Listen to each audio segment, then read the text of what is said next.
Astronaut, says there's one thing stopping us contacting aliens, extraterrestrials, as she admits they're definitely out there. And she addresses the big question. Rebecca Jordan reports, people have been talking about close encounters with aliens for years, from wild stories of being taken, abducted, and experiments on by curious extraterrestrials to claims of witnessing UFO crashes. There's no shortage of unbelievable tales across the internet, but one astronaut believes they're out there, and she perhaps holds more credibility than most. Catherine Bengal-Pegg, who is best known for being Australia's first ever female astronaut, spoke at Sydney's South by Southwest conference and did not shy away from the big question, do aliens exist? The 39-year-old mum currently sits as Director of Space Technology with the Australian Space Agency ASA and addressed the undying question. There are definitely aliens out there, she responded. I don't think they walk among us, even if it feels like that sometimes, but the biggest challenge that remains is finding them, she said. Considering the size of the universe and the technology we have to hand, it could prove harder than most people think. Bengal-Pegg explained, given the scale of the universe, we think there are somewhere between 100 to 200 sextillion stars in the universe. That is similar to the number of grains of sand on all the beaches on Earth. All the ingredients for life, the molecules and elements we need, are the most abundant in the universe. Bengal-Pegg went on to say that we're just starting to explore planets outside our solar system called exoplanets. We've found almost 6,000 exoplanets, that is, planets around other stars, she said. Many of them are in what could be a habitable zone.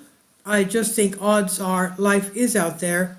The interesting thing is, though, if it is, will we ever be able to communicate with them, and who knows? The astronaut expressed her interest in keeping the search closer to home, to find evidence of life on other planets within our own solar system, she explained. We're looking for it on Mars, and we're about to be looking for it on the moons of Jupiter, which is thought to have liquid water beneath the icy crusts. Europa Clipper, which is a mission just launched, will be looking for that. This backs U.S. Space Agency NASA, who claims back in October that there could be a chance of finding minute alien life under the red planet's surface. And she concluded, more particularly this study in astrobiology, which is life of Earth, teaches us about how life can evolve to be more resilient to life on Earth as well. And then we have space scientists saying that there are almost definitely aliens out there. Prudence Wade reports. They spoke to mind-blowing vastness of the universe, space, ketchup, and aliens, saying, it's funny because I get asked, are the aliens out there? I would say yes, almost definitely, because we live in a galaxy called the Milky Way, and the Milky Way, if you asked me 10 years ago, I would say the Milky Way contains 200 billion galaxies, she said to the Dish from Waitrose podcast. But then we sent a space probe up called Gaia, and it was doing a survey of the stars, 1 billion stars in our galaxy, and we realized we were 50% out. There's actually 300 billion stars in our galaxy, not 200 billion. Adrian Podak added, 300 billion stars in our galaxy, let's say just an average 2 planets going around each one of those stars in the whole of the universe. 200 billion galaxies, I think we'd be conceited to think we're the only ones. Author and scientist says, the more we look, the more we see. And she says she presented BBC 4 shows of Sky at Night, lifted the lid on some other space secrets. When asked by co-host Nick Grimshaw if anyone had a boozy drink in space, she said, it's generally frowned upon, although she's pretty convinced people have, but I think it's pretty unofficial. We can understand why that's kept under wraps. An astronaut flying a massive spaceship under the influence sounds like a recipe for disaster, and it's not like there are any breath analyzers checkpoints between here and the moon.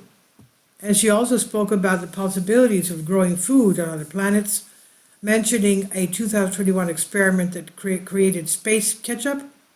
In it, Heinz filled a warehouse with the equivalent of the material to cover Mars, the Martian regolith. So Mars is a red planet, it's quite rusty, it's got iron oxide in it. So they got all this, put it in a warehouse, added other elements, and they were able to grow tomatoes, Adrian Peckok said. They actually made space ketchup. I've so wanted to get a bottle. It doesn't sound hugely appetizing when you think of the harsh conditions of Mars, but the space scientists say that ketchup tastes just as good as Earth ketchup. And this is on Unilad Tech.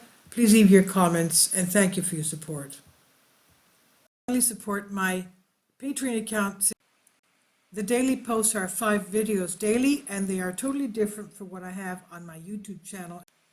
Thank you so much for your support and that you find all my content so interesting. You'll find the Patreon account details in the description box below.